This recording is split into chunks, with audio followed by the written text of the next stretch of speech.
Então, continuando essa explicação inicial a respeito de célula eletroquímica, né? E dando continuidade a essa explicação de célula eletroquímica, é muito importante que a gente mencione o equipamento que é responsável por esse sistema, né? E o qual permite a conexão dos eletrodos, os 3 eletrodos ou 2 eletrodos como todo. Esse equipamento é o potenciostato. Está aí na apresentação de vocês, o potenciostato. O potenciostato nada mais é do que um sistema formado. Deixa eu colocar aqui, a gente tem uma planta. Esse aqui deve ser 4? Deve ser 4, né? Acho que é 4. Vamos dar uma ideia básica de potenciostato. Na verdade, muitas vezes ele vem escrito assim, potenciostato galvanostato, né? Cardiologicamente até é definido dessa forma. Então, no caso do potenciostato, normalmente você aplica um potencial e mede uma corrente. No caso do galvanostato, você faz o oposto, você aplica uma corrente e mede o potencial. Isso tudo porque você tem uma relação clássica, né, da primeira lei de Ohms, uma relação clássica que permite esses valores serem permutados. Ele nada mais é do que um sistema que vai conectar os seus 3 eletrodos, né? Vamos supor que você tem então, aqui um eletrodo de trabalho, aqui você tem um eletrodo de referência, e aqui você tem um eletrodo de referência, supondo, né, um sistema de 3 eletrodos. E esse sistema ele é conectado, os potenciostatozinho aqui, ó, X, você vê no X, essa célula não é uma célula vânica, né? Essa célula é uma célula política. Você aplica um determinado potencial aqui, por exemplo, e observa uma corrente medida, certo? E ele é composto, esse X aqui, ele é composto, de alguns, vamos dizer, ingredientes, sei lá, entre aspas. Um deles são chamados op-amps, que é o amplificador operacional, uma sigla de amplificador operacional. E como o próprio nome diz, serve para você aumentar ganhos, por exemplo, vezes 1, vezes 10, de um determinado sinal, normalmente um sinal de corrente, ou mesmo um sinal de potencial. Ele tem também, e tem mais de um, amplificadores operacionais. Ele tem conversor AD, que é um conversor analógico digital.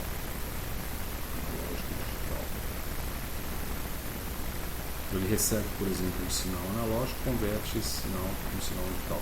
Ele muitas vezes tem um sistema que eu posso colocar aqui, vamos colocar aqui um eletrônico. Ele tem um eletrônico, que é um eletrônico de altíssima impedância, que é um eletrônico que faz a medida entre a medida de potencial entre o eletrodo de trabalho e o eletrodo de referência, certo? Então isso aqui vai determinar a medida de potencial que você tem entre RE e WE. E isso tem que ser feito com a menor corrente possível passada por esse eletrônico. Então ele tem que ser um eletrônico de alta impedância. Tá bem? Ele tem também um sistema de geração de rampas ou geração de sinais, um sistema de geração de sinal interno nele. Esse sistema de geração de sinal interno nele permite que você tenha filtros. Normalmente você tem filtros, na verdade está ligado a conversor analógico digital, mas são filtros do tipo AD também, analógico digital. Um gerador de sinal permite, por exemplo, que você faça rampas. Então você tem uma rampa de potencial aqui, né? Mede um potencial aqui, observa uma corrente aqui, você tem uma rampa triangular, certo? Você pode ter também uma rampa quadrada, é muito comum, né? Voltando aqui de uma quadrada, por exemplo. Você pode ter um sistema de rampas crescentes, né? Então, por exemplo, aqui seria voltando em cria cíclica, vou colocar o termo em inglês, tá? Voltando em cria cíclica, seria esse exemplo. Esse exemplo seria a voltânica de uma quadrada. Esse exemplo pode ser a voltânica de pulso diferencial. E por aí vai. certo? Então você tem um sistema de geração de sinais que permite fazer isso. E tem filtros normalmente analógicos digitais em que você recebe um sinal analógico, filtra o ruído por banda de passar banda baixa, banda alta, né? Vamos colocar aqui banda baixa. Na realidade não somos banda baixa, né? Deixa eu colocar um termo aqui. Como por exemplo passa baixa, passa alta. Isso tem a ver com baixo ou alta frequência. Tá? Então ele consegue filtrar isso. Faixas de frequência que são filtradas. Ruídos normalmente em baixas frequências ou frequências contínuas você consegue filtrar. Então é um sistema eletrônico por definição, certo? Um sistema eletrônico por definição. Para o usuário, a ideia é você aplica um potencial e mede a corrente. E essa corrente, esse sistema, ele se esforça para minimizar o que a gente está vendo de queda onda. Tá? Ele se esforça para minimizar a queda onda. Porque você tem componentes, vamos dizer assim, na estrutura de um potenciostat. Você tem componentes na estrutura que nós vimos, né, eletrodo de trabalho contra eletrodo de referência, que podem gerar uma resistência descompensada além da resistência da solução, que está relacionada com essa queda onda. A ideia do potenciostat, além de ser um sistema que permite essas varreduras todas, ele deve permitir também a redução dessa queda onda. E existem potenciostatos que têm um dispositivo interno para controlar adicionalmente possíveis leakages de queda onda, certo?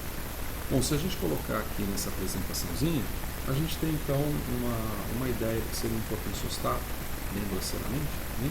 Que você tem a representação então das células, uma célula eletroquímica, composição de 3 eletrodos, né? Contra-eletrodo, eletrodo de diferença, eletrodo de trabalho, e esses são conectados de tal maneira que você tem aqui, minimiza a chamada, isso aqui é a resistência descompensada, tá? O potencial descompensado. Você tem um potencial descompensado, não é resistência. Então você tem um potencial não compensado. Nem colocar descompensado, porque é uma coisa meio psicológica. Vamos colocar não psiquiátrico, não compensado. Certo? Tem essa representação aqui. E você tem esse triângulozinho aqui, que é o amplificador operacional. Tá? O amplificador operacional. O amplificador operacional ele cumpre duas missões. Deixa eu ver se eu localizo aqui. Esse amplificador operacional aqui, ele cumpre duas missões. Certo? Esse amplificador operacional, uma das coisas que ele faz é controlar o output entre o eletrodo de referência e o eletrodo de trabalho. Tá? Isso é feito, quem faz a medida é o eletrômetro, mas o amplificador operacional ele corrige esse aspecto. E você tem também, deixa eu ver onde é que eu vou clicar aqui agora, meu Deus do céu. Ele evita que se passe corrente entre o sistema, né? Evita que passe corrente entre o sistema.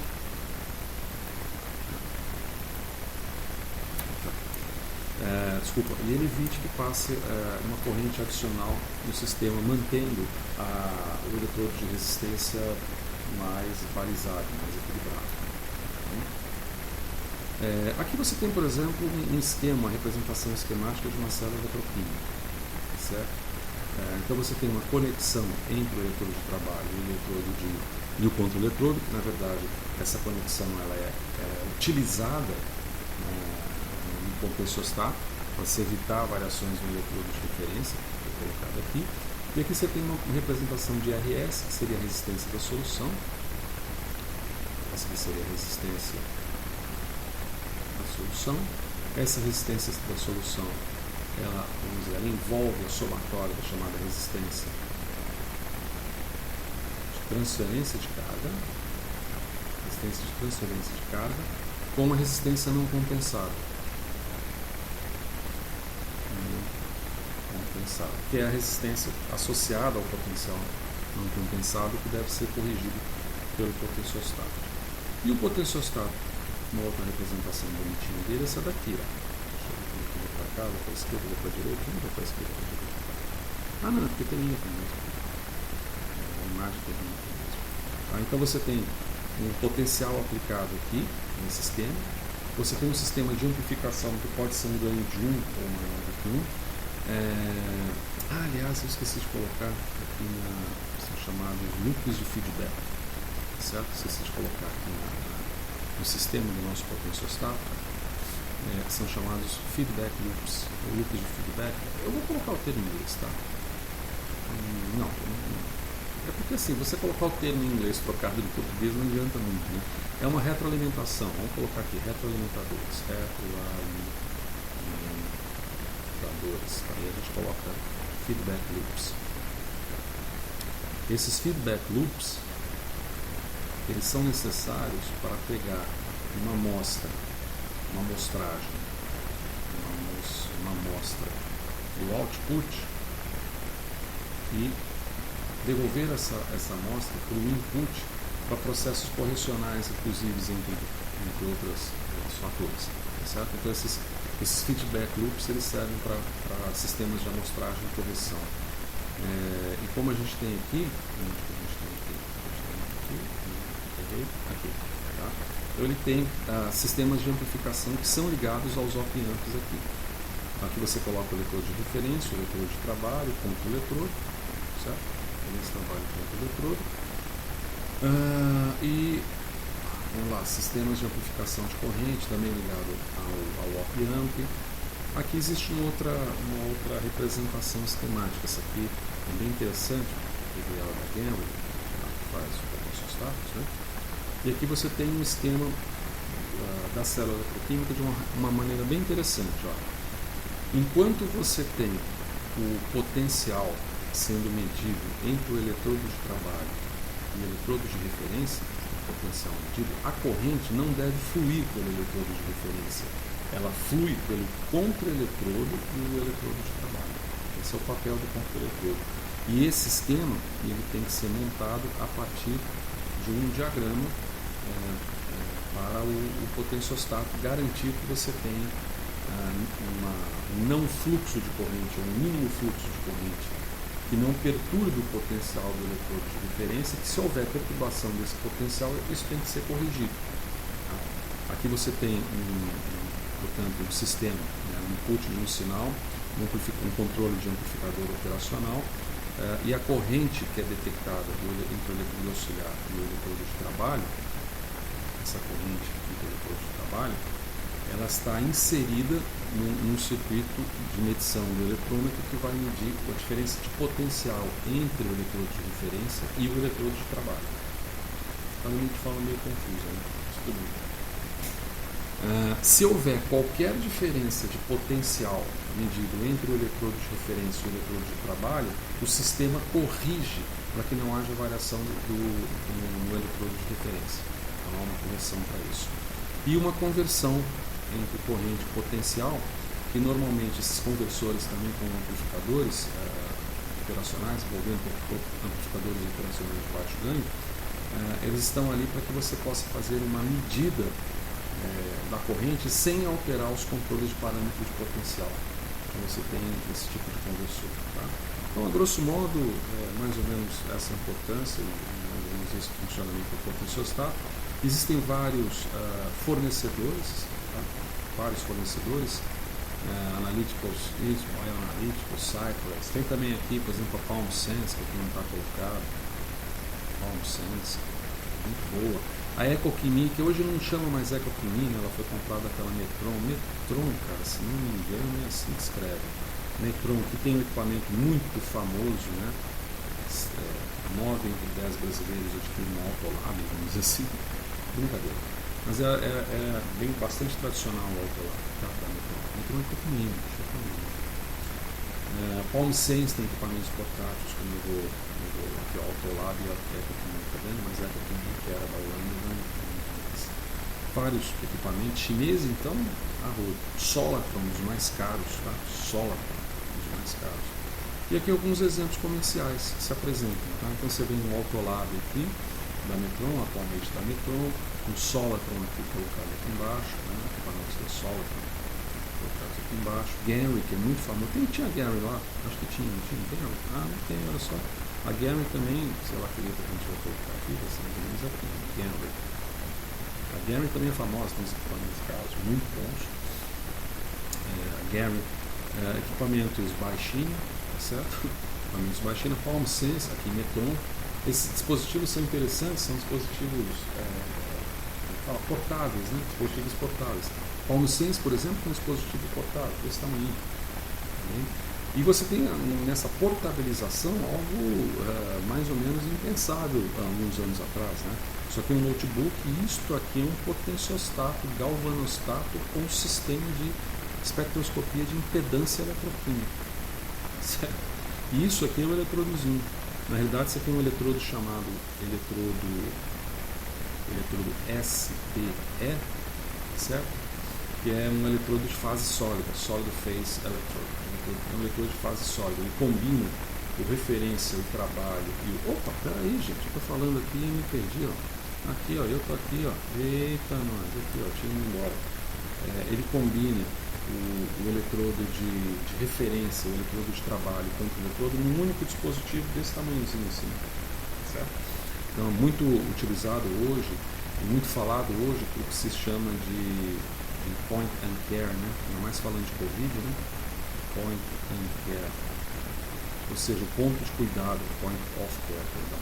Ponto de cuidado, tá? Ponto de cuidado, quer dizer, você leva o sistema de medida onde está o paciente, ou no campo, no caso de trabalhos de biorremediação, utilizando recursos eletroquímicos, você leva tudo. Você vê aqui que tem nesse outro, a própria PalmSense também.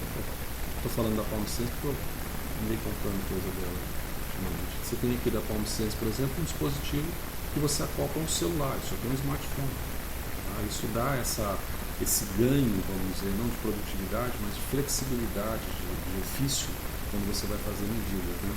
Você tem também sistemas muito baratos, isso aqui, se não me engano, esse aqui custa $300, 100 a $300, tá? Que são sistemas montados em placas microcontroladoras, isso aqui é uma placa Arduino. Se não me engano, isso aqui é uma placa Arduino.